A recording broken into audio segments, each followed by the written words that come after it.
Have you ever heard of a flood of molasses?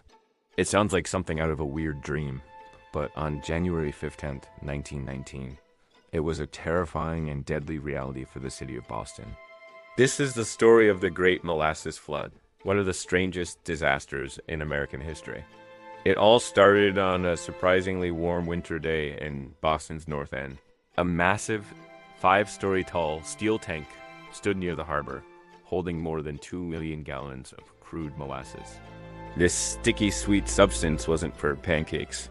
It was owned by the U.S. Industrial Alcohol Company and was destined to be fermented into industrial alcohol for munitions production during World War I. For years, residents had complained about the tank. They heard strange groaning and rumbling sounds coming from it, and dark, sticky molasses was often seen leaking from its seams.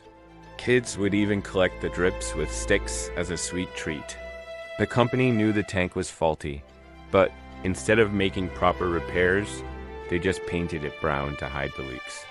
They were rushing to produce as much alcohol as possible, and safety took a backseat. Just after noon on that fateful January day, the weird groaning sounds turned into a deafening roar. Witnesses described a sound like a machine gun as the rivets shot out of the tank's steel plates. Then, the entire structure failed catastrophically. A colossal wave of molasses, estimated to be 25 feet high at its peak, erupted from the tank. It moved at an astonishing 35 miles per hour, faster than anyone could run. This wasn't just a slow, syrupy ooze. It was a destructive brown tsunami. The wave was so powerful it ripped buildings off their foundations, bent the steel supports of the elevated railway, and crushed wagons and cars.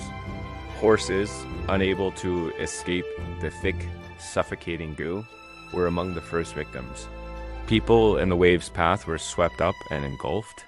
The sheer force of the molasses was like being hit by a solid object, and its sticky nature made escape impossible. It filled cellars, collapsed homes, and trapped dozens of people. One firefighter later recalled, molasses, waist deep, covered the street and swirled and bubbled about the wreckage. Here and there struggled to form. Whether it was animal or human was impossible to tell. The rescue effort was immediate but incredibly difficult. The molasses was so thick that it was hard to move through. And as the temperature dropped later in the day, it began to solidify, trapping victims even further. Firefighters sprayed salt water on it to try and wash it away, and the harbor turned brown. Rescuers worked for 4 days straight, pulling survivors and bodies from the sticky mess.